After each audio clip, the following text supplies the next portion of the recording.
warahmatullahi wabarakatuh. Salam sejahtera bagi kita semua. Kami dari kelompok satu pada video kali ini ingin mendiskusikan dan memaparkan kembali mengenai tugas individu kami terkait dengan tokoh panutan. Sebelumnya, izinkan kami memperkenalkan diri terlebih dahulu. Perkenalkan, nama saya Atiza Arahmi, peserta Lansar Angkatan 1 Kelompok B, penyelenggara Bapkom PU Wilayah 1 Medan tahun 2025 dari Unit Kerja Balai Pelaksanaan Jalan Nasional Riau. Perkenalkan, nama saya Atika Misari Utasuhud, peserta Lansar Angkatan 1 Kelompok B, penyelenggara Bapkom PU Wilayah 1 Medan tahun 2025, Unit Kerja BPBPK Sumatera Utara. Perkenalkan, nama saya Aulia Ade Rahmi, peserta Latsar Angkatan 1 Kelompok B, penyelenggara Bapkom PU Wilayah 1 Medan tahun 2025, Unit Kerja BPBPK Kepulauan Riau.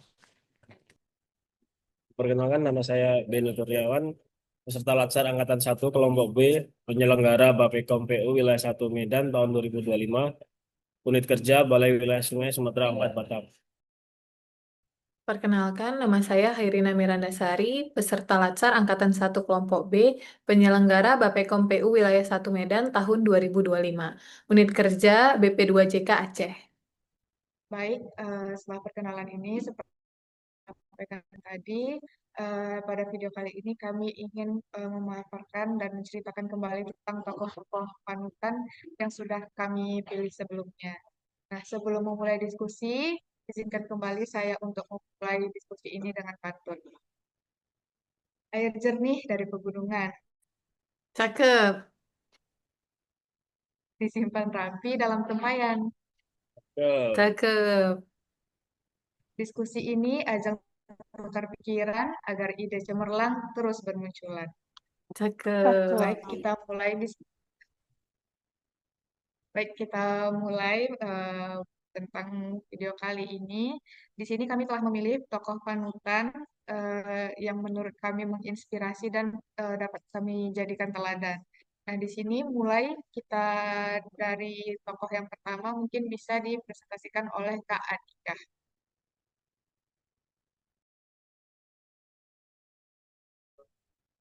Oke, pada kesempatan ini saya ingin memperkenalkan Muhammad Natsir, seorang tokoh pergerakan nasional yang pernah menjadi Perdana Menteri Indonesia kelima. Pengabdian dan integritas beliau yang luar biasa meyakinkan saya untuk menjadikan beliau sebagai tokoh panutan karena ia adalah cerminan nyata dari nilai-nilai berakhlak yang kita butuhkan sebagai seorang ASN. Nah, berikut saya akan memaparkan apa-apa saja nilai-nilai berakhlak yang ada pada diri Muhammad Natsir. Yang pertama dalam hal berorientasi pelayanan.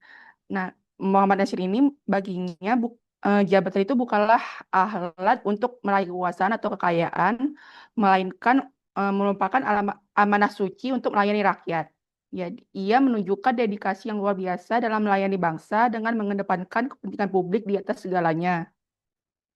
Kesederhanaan juga merupakan contoh nyata. Bahkan ketika memegang posisi tinggi, dia tetap hidup sederhana, jauh dari kemewahan, dan selalu menganggap dirinya sebagai pelayan masyarakat. Kemudian dari nilai akuntabel, dapat dilihat bahwa integritas Muhammad Nasir ini adalah sesuatu yang tidak terbantahkan. Ia sangat akuntabel dalam setiap tindakan dan keputusannya. Beliau memegang teguh kejujuran dan menolak segala bentuk penyalahgunaan wewenang. Kemudian dari nilai kompeten dapat dilihat dari eh, gagasannya yang berupa masih integral, yang kemudian beliau berhasil menyatukan kembali Republik Indonesia dari negara-negara bagian menjadi suatu negara kesatuan Republik Indonesia. Kemudian dari nilai harmonis, Muhammad Natsir ini adalah sosok yang harmonis dalam menciptakan kerukunan di tengah perbedaan. Walaupun dia merupakan tokoh Islam yang kuat, tapi dia dikenal memiliki hubungan yang baik dengan berbagai kelompok politik dan agama. Sikapnya yang terbuka, toleran, dan kemampuannya untuk berdialog dengan beragam latar belakang mencerminkan keinginannya untuk mempersatukan bangsa. Kemudian, nilai loyal, mm, eh, Muhammad Nasir ini memiliki kesetiaan pada negara yang tidak perlu diragukan lagi. Ia sangat loyal kepada Republik Indonesia dengan ditunjukkan dengan adanya mosi integral tadi yang ia ajukan adalah sebagai bentuk pengabdiannya terbesarnya untuk menjaga keutuhan dan kedaulatan bangsa. Kemudian nilai adaptifnya itu beliau mampu berpikir maju dan mengartikulasikan pandangan-pandangan modern, terutama dalam bidang politik dan pendidikan, tanpa meninggalkan prinsip-prinsip dasarnya. Dan terakhir, dari nilai kolaboratifnya ini, beliau piawai dalam membangun koalisi politik dan dukungan untuk mosi integralnya, yang itu menunjukkan bahwa kemampuannya dalam berkolaborasi demi mencapai tujuan yang sama, yaitu persatuan bangsa. Baik, terima kasih kepada Kak Tika yang sudah menceritakan mengenai tokoh panutannya. Di sini saya Atiza memilih tokoh panutan saya yaitu Bapak Raja Ali Haji yang merupakan seorang sastrawan Melayu. Nah, Bapak Raja Ali Haji ini dikenal sebagai tokoh yang penting dalam sastra Melayu, terutama melalui karyanya yang terkenal itu ada Gurindam 12 yang syarat akan nilai moral serta pendidikan karakter.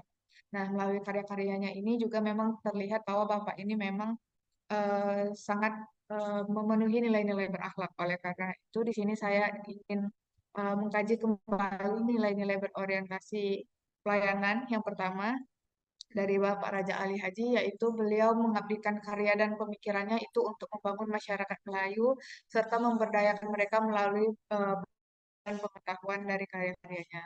Lalu yang kedua, di mana beliau berkomitmen pada kejujuran, ketelitian, dan akurasi dalam menyampaikan hasil karya-karyanya, di mana beliau dalam membuat bukunya itu bersumber dari catatan-catatan yang sudah ada dan itu sangat kredibel dan dapat dipertanggungjawabkan kebenarannya. Selanjutnya untuk kompeten, Bapak Raja Ali Haji ini memang lebih fokus pada bidang sastra, sehingga beliau membagikan ilmu ini sesuai dengan bidang keahliannya tanpa menyimpang dari kapasitas dan otoritas keilmuannya sendiri. Lalu untuk harmonis, dalam karya-karyanya ini, terutama pada karya Gurindam 12, beliau menekankan untuk selalu menanamkan nilai-nilai pentingnya menjaga kerukunan serta kedamaian. Lalu pada loyal dapat kita buktikan dengan banyak-banyaknya karya beliau. Nah, ini membuktikan bahwa kesetiaan dan kecintaan Bapak Raja Ali Haji ini pada budaya bangsa Indonesia ia buktikan tidak hanya melalui ucapan tetapi melalui tindakan konkret dan aksi nyata dengan banyaknya karya yang sudah beliau berikan. Lalu untuk nilai adaptif, beliau memang menyatukan ajaran-ajaran tradisional yang beliau percayai terkait agama, budaya, yang dengan pemikiran yang lebih modern yang sudah ada di zamannya dan bahkan memang saat ini jika kita baca kembali masih relevan dengan keadaan kita saat ini. Lalu untuk nilai terakhir yaitu kolaboratif, di mana salah satu hasil karya beliau ini tidak hanya dari diri sendiri, tetapi juga bekerja dan berkolaborasi dengan berbagai tokoh-tokoh lain. Salah satu contohnya itu ada Tufat Al-Nafis, di mana beliau mengerjakan buku ini bersama ayahnya yaitu Raja Ahmad. Kalau sekian dari pemaparan tokoh panutan saya, bisa kita lanjutkan yaitu ada Bapak Mukhtar Kusuma Atmaja yang menjadi panutan dari Kak Aulia Ader. Mungkin kepada Kak Aulia bisa menceritakan lebih dalam mengenai tokoh panutannya. Baik, terima kasih atas kesempatannya untuk menjelaskan itu tokoh panutan saya yaitu Pak Mokhtar Kusuma Atmaja. Nah, mungkin banyak dari kita yang belum kenal beliau itu, beliau ini adalah perumus konsep wawasan Nusantara. Nah, bagi kita yang sedang latsar ini mungkin nggak asing dengan wawasan Nusantara. Nah, perumus konsepnya ini Pak Mokhtar Kusuma Atmaja. Nah, 3 poin penting dari Pak Mokhtar ini adalah yang pertama, Bapak ini adalah pemikir hukum yang visioner, yaitu pemikirannya tentang hukum sebagai alat rekayasa sosial menjadi landasan penting dalam pengembangan hukum di Indonesia. Bapak ini dipercaya bahwa hukum bukan sekedar aturan, tetapi merupakan instrumen untuk membentuk masyarakat yang adil dan beradab. Yang kedua, sebagai konseptor wawasan Nusantara. Nah, salah satu kontribusi monumental Bapak ini adalah merumuskan konsep wawasan Nusantara yang memperjuangkan pengakuan Indonesia sebagai negara kepulauan. Nah, beliau berperan aktif dalam Konvensi Hukum Laut (PBB) yang akhirnya mengakui wilayah laut antar pulau sebagai bagian sah dari kedaulatan Indonesia, yang kita kenal dengan zona ekonomi eksklusif. Yang ketiga, diplomasi budaya dan soft power. Nah, beliau juga memahami pentingnya budaya sebagai kekuatan diplomasi. Nah, mempromosikan Indonesia melalui Restoran Nusantara di New York, Nusantara Chamber Orchestra, dan pameran kebudayaan Indonesia di Amerika Serikat.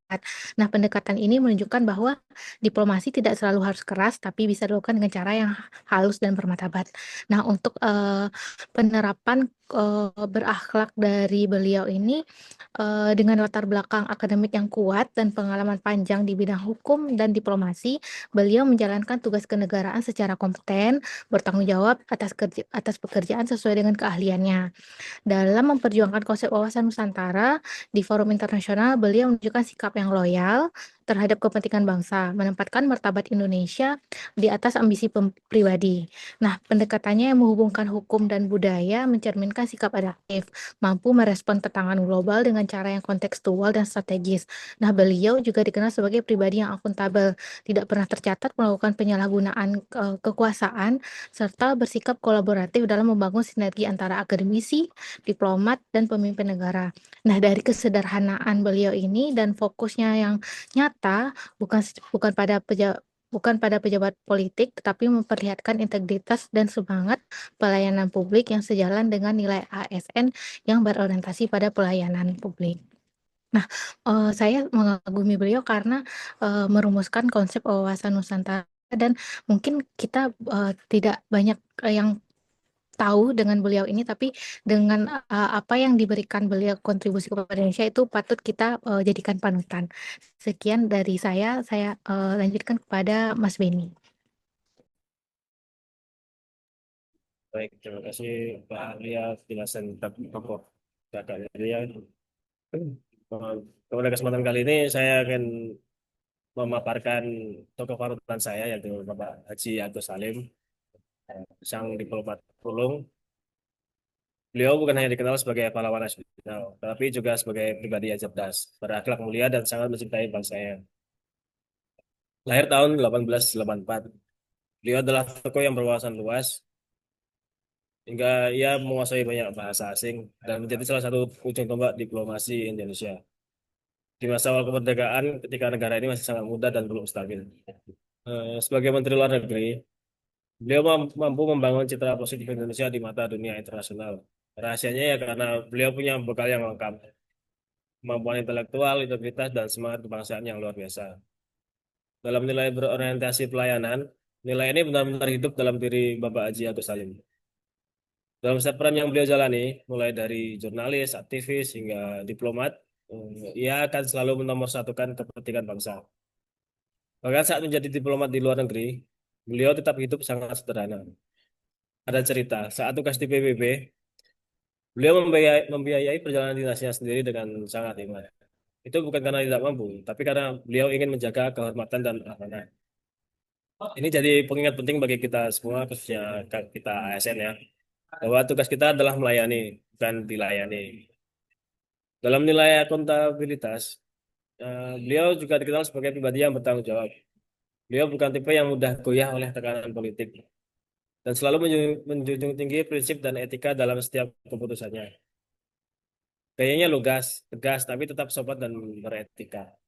Ia adalah contoh bahwa kejujuran, transparansi, dan keberanian mengambil tanggung jawab adalah kunci kepemimpinan yang baik.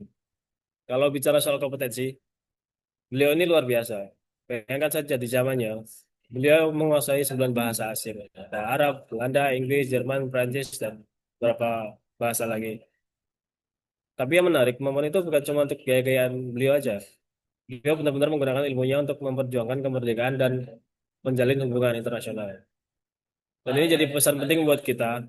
Belajar itu nggak boleh berhenti karena dunia terus bergerak. Dan kita harus selalu siap memberi pelayanan yang berkualitas.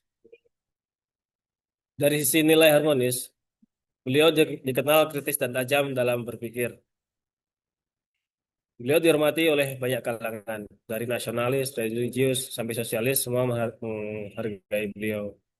karena beliau mampu menjadi jembatan, menyatukan perbedaan, bukan memecah belah. Komunikasinya santun tapi tegas. Dan ini jadi pelajaran juga buat kita bahwa di tempat kerja, hubungan yang harmonis adalah kunci keberhasilan. Dalam sisi loyal beliau, satu hal yang nggak bisa dipungkiri dari sosok Agus Salim adalah loyalitasnya. Beliau rela meninggalkan kenyamanan demi memperjuangkan bangsa ini. Beliau nggak pernah lelah membela Indonesia di forum-forum internasional. Dan ketika Indonesia mendapat tekanan dari negara lain, beliau berdiri paling depan, menjadi tameng diplomatik yang tangguh.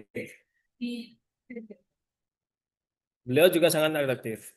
Bayangkan banyak peran yang beliau jalani, yaitu jurnalis, pendidik, ulama, diplomat. Semua itu dijalaninya dengan baik dan luas. Ia bisa mengikuti perubahan zaman tanpa kehilangan prinsip. Dan di masa sekarang, di mana dunia berubah begitu cepat, sikap seperti inilah yang perlu kita miliki sebagai seorang ASN. Dan terakhir dari sisi nilai kolaboratif, beliau adalah jagoannya kerjasama. Beliau bisa bekerja sama dengan Soekarno, dengan Hatta, dengan Syahrir, dan tokoh-tokoh besar lainnya. Bukan berarti karena beliau ingin jadi pusat perhatian, tapi karena beliau percaya tujuan besar tidak bisa dicapai sendirian. Kolaborasi adalah kuncinya. Dan itu berlaku juga untuk kita, ASN lintas sektor dan lintas generasi. Dari kisah hidup Bapak Haji Agus Salim tersebut, kita belajar bahwa pengabdian itu bukan tentang jabatan, tapi tentang niat, akhlak dan semangat untuk berbaik-baik baik bagi bangsa. Semoga kita bisa meneladani beliau dan menjadi ASN yang berintegritas, cerdas, dan penuh semangat melayani. Sekian mungkin Kak Rina sekarang. Baik, saya lanjutkan. Mungkin kita semua di sini udah kenal ya, udah sangat familiar dengan presiden kita yang ketiga, yaitu Bapak B.J. Habibie, merupakan sosok yang dikenal bukan hanya sebagai Presiden Republik Indonesia yang ketiga, tapi juga sebagai Bapak Teknologi Indonesia. Beliau adalah contoh nyata bagaimana kecerdasan, integritas, dan cinta tanah air bisa menyatu dalam satu pribadi. Nah, dalam video ini saya akan kupas lebih dalam terkait nilai-nilai berakhlak yang tercermin dalam perjalanan hidup beliau dan kiprah politik beliau ya. Mungkin kita mulai dari yang pertama, yaitu berorientasi pada pelayanan.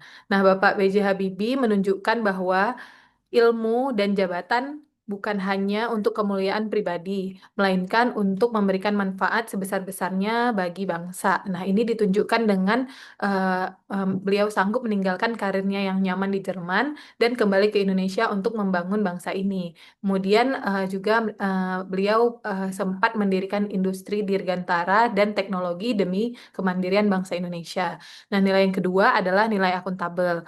Dalam masa kepemimpinannya yang singkat sebagai presiden, beliau dikenal sebagai sosok yang transparan dan bertanggung jawab. Ia membuka ruang demokrasi, memberikan kebebasan eh, kepada pers dan menyelenggarakan pemilu secara adil. Nah, beliau juga menyampaikan laporan pertanggungjawab secara jujur dan elegan. Nah, nilai yang ketiga adalah nilai kompeten. Nah, ini tidak perlu dipertanyakan lebih dalam ya, seberapa kompetennya B.J. Habibie ini. Dia memiliki lebih dari 40 hak paten internasional di bidang teknologi dan juga selalu mendorong generasi muda untuk menguasai ilmu pengetahuan. Nah, nilai yang keenam, nilai yang keempat itu adalah nilai harmonis. Nah, nilai ini tergambar dalam kehidupan pribadi beliau juga, bagaimana beliau membangun keluarga yang harmonis, baik dalam keluarganya, baik maupun dalam kepemimpinannya. Beliau juga menghargai perbedaan dan menjaga hubungan antar lembaga. Nah, nilai selanjutnya adalah nilai loyal ya. Kesiapan Habibie, kesetiaan Habibie pada bangsa tidak perlu diragukan lagi. Ia sempat menolak tawaran gaji dan fasilitas yang besar dari industri pesawat luar negeri agar bisa membangun industri dirgantara di Indonesia itu. Kemudian konsistensinya dalam membangun bangsa dengan hati dan dedikasi juga tidak perlu diragukan lagi karena sudah banyak tercermin di Indonesia ini. Kemudian yang keenam adalah adaptif. B.J. Habibie tidak kaku terhadap perubahan zaman. Ia sangat terbuka dan terhadap reformasi politik, degradasi ekonomi, dan perkembangan teknologi. Selain itu, dia juga menginisiasi reformasi di masa transisi pasca rezim Orde Baru dan juga membuka ruang demokrasi, kebebasan pers, serta transparansi pemerintahan. Nah, yang terakhir adalah nilai kolaboratif. B.J. Habibie percaya bahwa perubahan besar tidak bisa dilakukan sendiri. Ia membangun tim tektorat bekerja sama dengan ilmuwan, politisi, dan masyarakat sipil dalam setiap pengambilan kebijakan. Kemudian ia juga membentuk ICMI, yaitu Ikatan Cendekiawan Muslim Indonesia, sebagai wadah kolaborasi intelektual dan terus aktif mendorong sinergi antara ilmu pengetahuan dan kebijakan publik.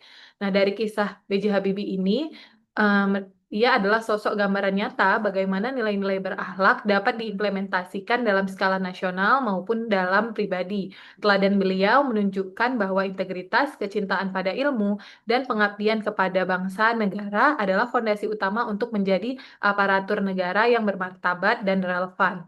Sosok Habibie mengingatkan kita bahwa menjadi ASN bukan hanya sekedar soal posisi, melainkan tentang kontribusi nyata serta semangat belajar dan ketulusan melayani rakyat. Demikian penjelasan terkait sosok panutan yang saya pilih. Saya kembalikan ke Kak Atiza. Baik, terima kasih kepada Kak Rina serta rekan-rekan yang lain. Eh, Melalui cerita-cerita dan pemaparan tentang tokoh-tokoh panutan dari teman-teman sekalian itu, kita tahu ya bahwa setiap tokoh itu memiliki keteladanan yang unik dan relevan dengan nilai-nilai yang berakhlak. Nah, baik itu dari sikap tanggung jawabnya, keberanian dia dalam mengambil keputusan, hingga kemampuan beradaptasi dalam berbagai situasi. Nah, semua ini itu memberikan gambaran nyata tentang gimana sih seorang pribadi itu dapat memberikan hal-hal positif bagi lingkungannya.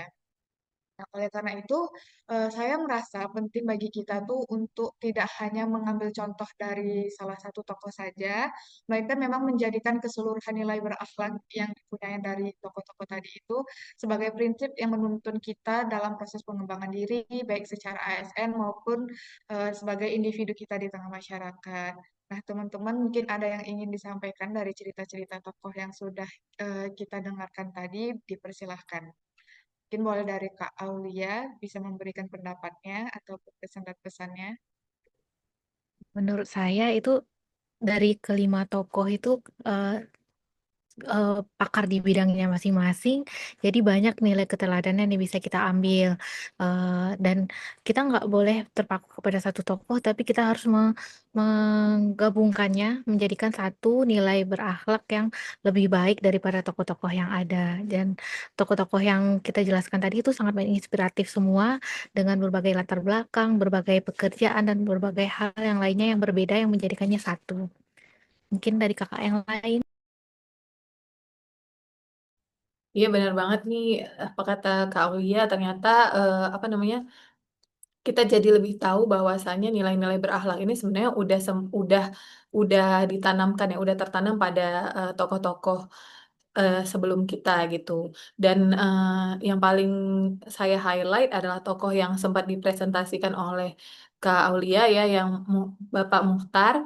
Bahwasanya ternyata ilmu yang udah kita pelajari dari Latsar yang pertama ini, ternyata Bapak Muhtar ini konseptor wawasan Nusantaranya. Ya, ini eh, jujur aja saya baru tahu. Jadi terima kasih pada Kak Aulia sudah memaparkannya, juga teman-teman yang lain. Semoga tokoh-tokoh yang udah kita bahas hari ini juga bisa kita ambil keteladanannya dalam apa dalam kita menjalankan tugas itu.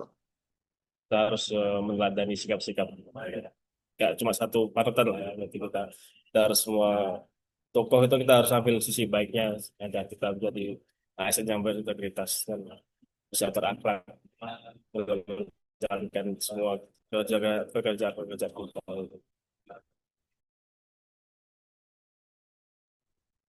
Saya juga sama ya. Jadi dari pesan dari tadi juga saya dapat lihat bahwa nilai berakhlak juga ada di dalam diri masing-masing tokoh panutan kita. Itu sih. Jadi kita semua setuju ya bahwa memang tokoh-tokoh panutan yang sudah kita ceritakan tadi itu memiliki kemampuan di bidangnya masing-masing dan itu sebaiknya memang kita pelajari semua, kita jadikan panutan semuanya. Mungkin sekian hasil diskusi kita hari ini. Mungkin kita tutup lagi dengan pantun ya. Langit cerah tak berawan, Cakep. Cakep. burung terbang tak berkawan. Cakep. Cakep. Diskusi selesai, penuh ilmu berkesan. Semoga di lain waktu kita bisa lanjutkan. Assalamualaikum warahmatullahi Cakep. wabarakatuh. Amin. Waalaikumsalam. Waalaikumsalam Waalaikumsalam. warahmatullahi wabarakatuh. Terima kasih.